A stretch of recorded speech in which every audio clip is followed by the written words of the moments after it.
Welcome along to Thursday morning's OTB AM. We're here with you every morning from 7:30 until 9:30. You can get us wherever you consume your social media. That's offtheball.com is probably the best place, to be honest. offtheball.com/radio if you want to just listen to us as a radio show. And of course we have our brand new radio station, OTB Sports Radio, available for your perusal all day, every day. And the best place to get that is on the Go Loud app. We've got a very busy show for you coming up. A little bit later on, we are going to hear from Wes Brown, who was in town yesterday, to promote the fact that you can get Virgin Sport on the Air Sports pack. Have a look at this. I don't know if you follow Rio Ferdinand on Instagram, but there was a funny little bit during the week where Gary Neville put something up about the team bus, and there was bright lights, and Gary's face looked a little bit like that, and there was the eyes emoji from Rio going, "Oh, you look just like you did on that couch alongside Roy Keane last week." Yeah. I mean, we pretty much, a lot of the lads follow each other. We're still in a WhatsApp group, to be fair. So we all have a good laugh at it. But I mean, did Roy's video make it to the WhatsApp group from last week? Yeah, bits of it. Yeah, good. Yeah, bits of it. Yeah. But listen, I mean, Keane was my captain for many years, and he's that sort of character, so you're going to get something special from him. Yeah, we had a good night watching it. I don't know what it was like for you guys going. Yeah, the thing is, people obviously just dig out certain bits, but when you watch the whole thing, he talks a lot of sense. Yeah.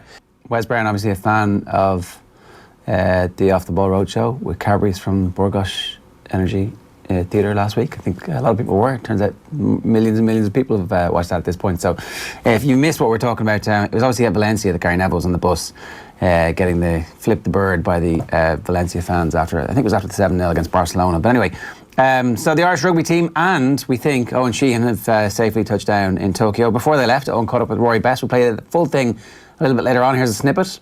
You mentioned boarding that plane this week. Joe, in his post-match press conference the last day, was talking about perhaps getting to a World Cup semi-final and what that would represent for Ireland given the previous record. Is that your current aim as well, to break that glass ceiling, to win a quarter-final this time? I think for us, look, it ultimately, as a group, we want to keep doing things that no other Irish team has done, and I think that's obviously a massive one for us.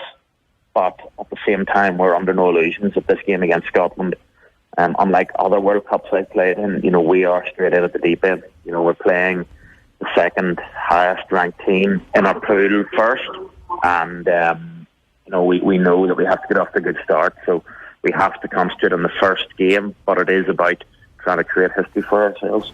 Yeah, we hope to hear from Owen at some point today, just to make sure that the travel was all right, but I'm sure it was grand. Instead of Owen, we've got John Duggan this morning. How are you? Great, Ger. Yourself? Good morning. You're not in Tokyo, you didn't make the cut. It's okay. I've been around the world.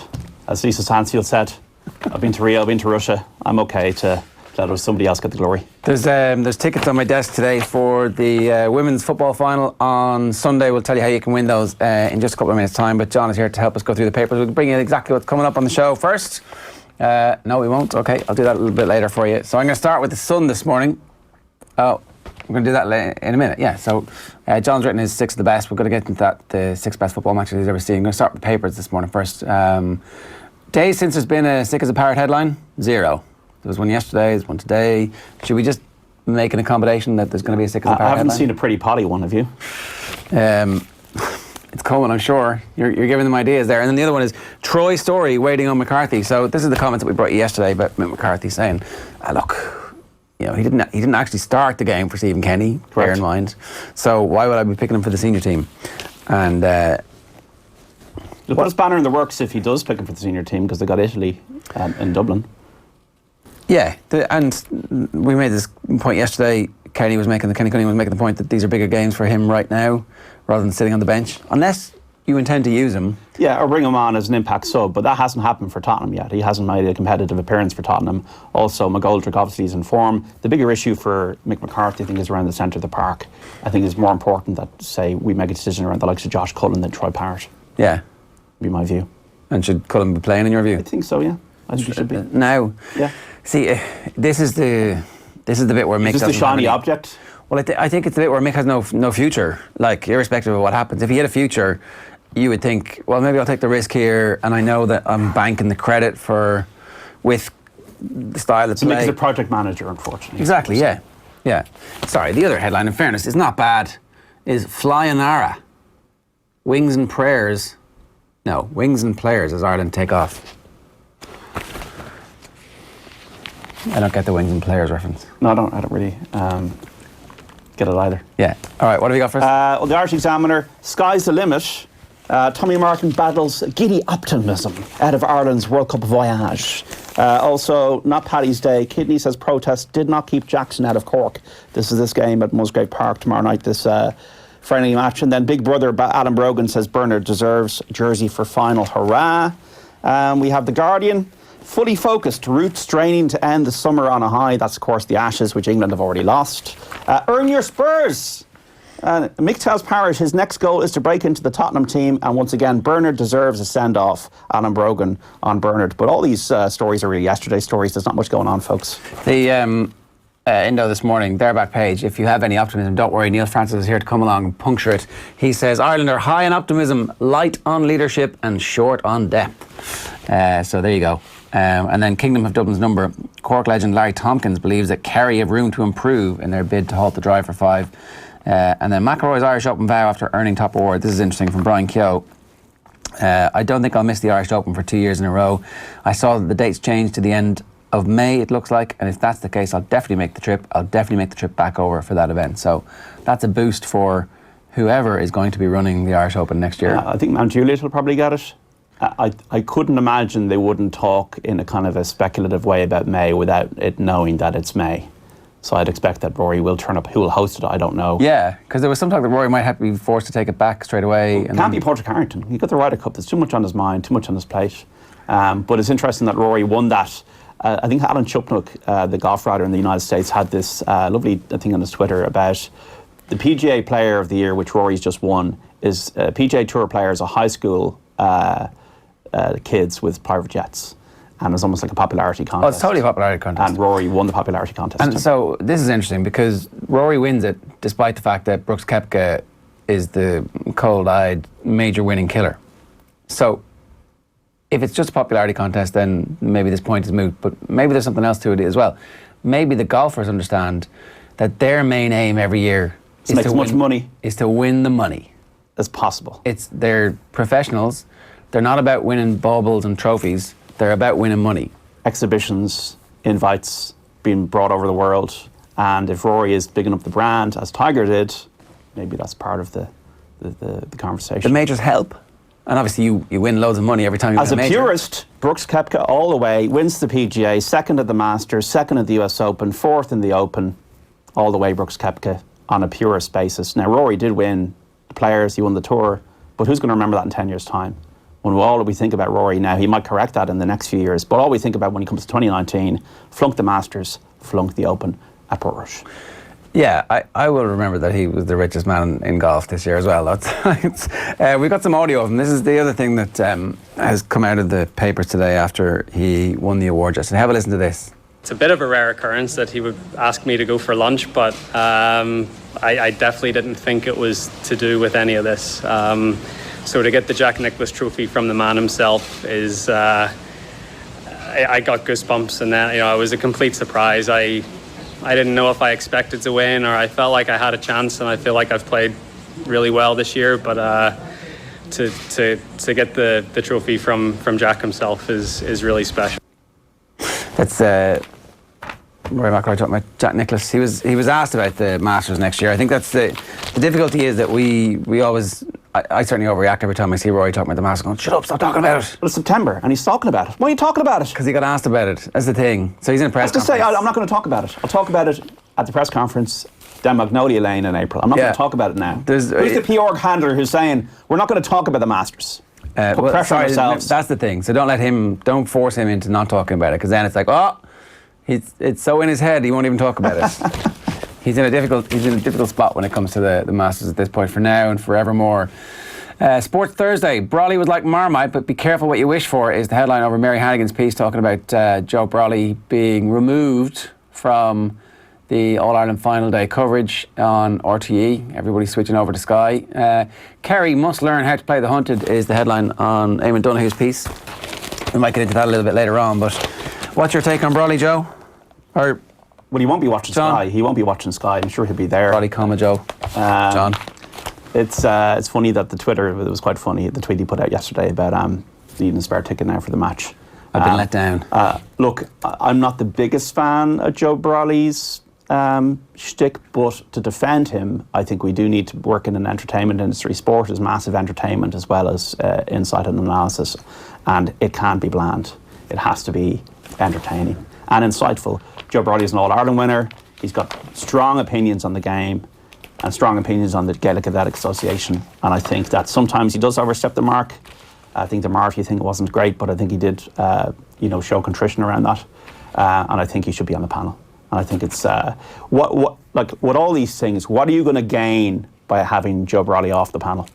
Well, apart from this week's notoriety, you get to be the man who got rid of Joe Brolly. No, but what from a coverage point of view, what do you have to gain without him on the panel? I can understand from the soccer point of view that they might want to move things on a little bit with Duffer and with say Richie Sadlier and Liam Brady and that, and Eamon and John are gone. But Joe Brolly's only 50. I think there's plenty of legs. There's plenty of legs in Brolly. But there's also he wrote a brilliant article about the Dubs on the day of the first game against Kerry in the front page of the Indo. Absolutely on the money, spot on about how great this team are. So that is somebody who's completely in sync and knows exactly what's going on. He's heavily involved in the game, and I think he should be on the panel. I don't necessarily buy into what he's about. Sometimes it can be a bit pantomime, but it's entertainment. We're not into... Look, we can all do our stats. We can all read our papers the next day. We generally have our own opinions on the game anyway. I don't really see... I see somebody who's very opinionated and very strong in his opinions and sometimes can be Marmite, but I do think he has the courage of his convictions, and I don't really see a pantomime contrivance to Joe Brolly. Yeah. All right, I would tend to agree with you. Much better with him on than off. And then big headline in the back of the Star this morning, Tribe hunt Davy. This is an exclusive from Kieran Cunningham, who says, Galway are lining up a shock move for Davy Fitzgerald as their new hurling manager. Fitzgerald has a strong relationship with Joe Canning, he says, who he coached at UL, and Canning in the past has gone public on his respect for the Clareman. Obviously, Paul Gavin was ratified as the new Wexford football manager on Tuesday night, and there are reports, certainly I think Wexford are relatively confident that Davy is coming back. I've spoken to a couple of the Wexford hurlers socially recently, and they've certainly made their pitch to Davy to come back for next year.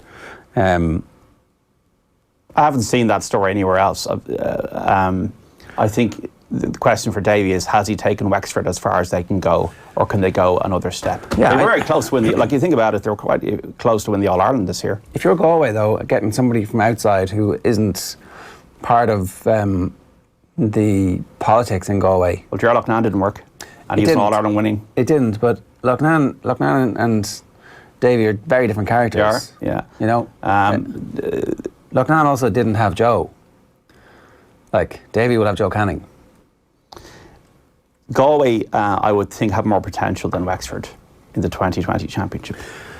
That's funny, because I think that if Davy goes back to Wexford, I don't think Wexford are done at all. I think that they're rising, they're cresting now, and certainly chatting to a couple of them, that's what they think, and they're right to think that, because the goal that they scored against Tip, and the fact they had Tip on the rack in a way that nobody else had. Well, obviously Limerick decimated them in the game, but ultimately that was shadowboxing. This was in knockout hurling. Wexford had them on the rack. What Kilkenny would give to be able to do that to Tipperary. Yeah, and that never seemed like it was going to happen in the final. I don't think it will happen next year for Kilkenny. I would say you have to think Wexford are ahead of Kilkenny. Yeah. I think it's Wexford and Galway, the best two teams in Leinster, and Limerick and Tipperary, the best two teams in Munster. I would be surprised if it happened, I'd have to say. I'd be very surprised if Davy went to Galway. It would be huge, but you must be... But it just show, Liam Sheedy is not going to coach outside of Tip.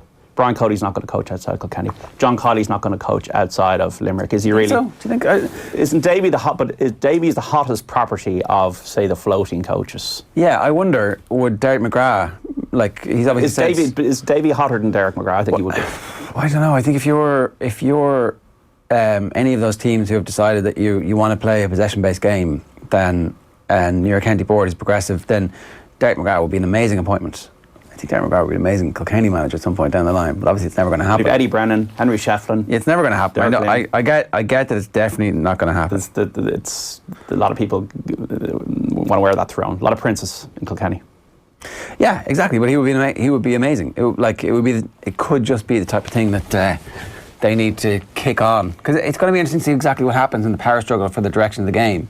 Like, yeah, the way the game is played. The Times, this is an interesting story. Zaha dumps agent over failed move. I mean, if you're Palace this morning, you're waking up and you're going, oh, he's definitely very happy he's still here. No, look at his performances in training. He's showing up, he's arriving on time, it's all great. And it's like Zaha sacks his coach, sacks his agent, going, oh, you had one job. Get me out of here. It's very funny. One job. I always read, I read a lot about film, and, they didn't, he sacked his agent for not getting Star Wars, or he turned down Star Wars, and the agent turned it down. He didn't even know about it, and then he sacked the agent. And then you all these careers that didn't go the way they should have gone. This is one of them. And Wilfried Zaha might be another one, but you should know, agents. I'm not the biggest fan of agents. I think that Zaha's going to get his move. I think that sooner rather than later. This transfer window or the next transfer window, Wilfried Zaha's getting the hell out of Crystal Palace. We've got the Irish Daily Mail. It's Joe time. Schmidt must get out onto the semis, says Tommy Bowe. And also Parrott cool but perched to strike. About Troy Parrott. Won't let any delay in joining the senior team ruffle his feathers. And the Tottenham team says he respects Mick McCarthy's right to keep him waiting. We also have the Telegraph, end of the world, Cipriani, Hartley and Brown on left behind by Jones. This is for the England Rugby World Cup squad for Japan. Yeah. So they all did separate press yesterday. It was almost like a concerted effort to get their story out the same day. So I don't know, is it to try and... So Mike Brown says he's still the best fullback. Then what happened, Mike? Well, he had a bit of an altercation. Yeah, so give us the details, Mike. We don't really know. You lost your World Cup chance because you got in a row. Yeah, with Ben Teo, yeah. Not because you're not the best. Yeah. Hartley was injured, just didn't get back to form. Yeah. A bit like Dev. And who's the last one? Cipriani. He had a good line. Also in the pecking order behind Farrell and Ford. Yeah. And said he'd have to be able to turn water into wine. So basically he needs to be Jesus Christ to get him. Well, what wine? Rioja, Malbec, something good. Merlot. I guess it would have to be some Middle Eastern wine, given the region. I've never tried Middle Eastern wine. It's funny how wine's such a big deal for... anyway. We can say that for the religion show. John has done 6 of the best, his latest 6 of the best. This is where he picks 6 things about a sport, personality or moment that we love. This week, it's Gaelic football. So you've picked 6 of the best games you've ever seen. Yes. Do you have to have been at the games? No, you don't. Also, context is important. I don't think it's necessarily always about quality. It's about context, meaning, significance, a trophy on the line. I agree with you. I saw a lot of people going, oh, that wasn't a classic because there was... Have you watched back any of the football from the 80s, 90s? Yeah. Seamus Darby. It's rubbish. Quality is rubbish. Yeah, a great finish, exciting. It's not the most exciting matches. If it's 6 the most exciting, Stephen Cluxton, 2011's in there, but it's not in my 6. And the thing, before everybody goes, the quality wasn't rubbish. The quality was as good as it could have been, but it's not as good as they're not as fit as the most mediocre club teams are in senior football in most counties now. The thing is, time moves on, and mistakes will happen because it ain't ballet. Yeah. I thought last week's game was really good.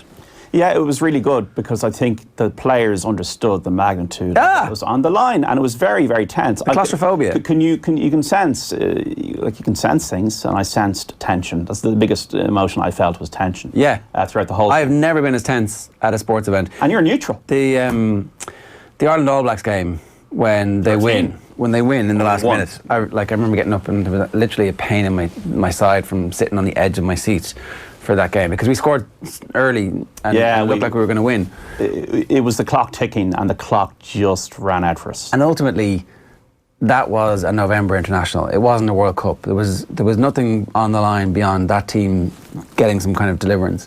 For this, though, it's a moment in all-time Gaelic football history, all-time GAA history. 135 years. That's why I wrote the article. Irrespective of what happens. I think the build-up has been too quiet. No, I would there's agree. a lot in the papers, but maybe, I don't know, what 3 plays, people are tuning out a bit or whatever.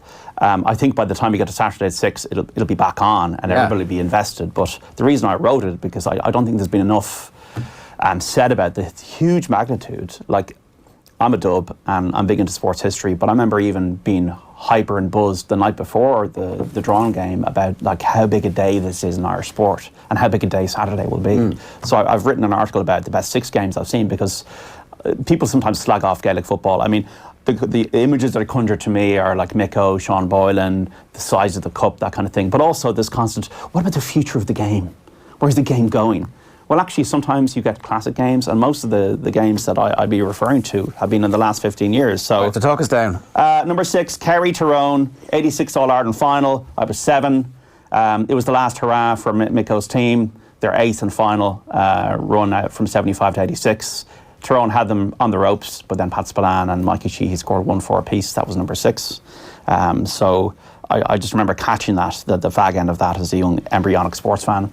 Number 5, Meath, breaking my heart in 1991. Leinster first round, 4th game. Dublin should have won all 4, but they didn't. Ger Canning's voice breaking. The best ever radio commentary I've ever heard, Micheál Mar Hershig's commentary of that, which is on YouTube.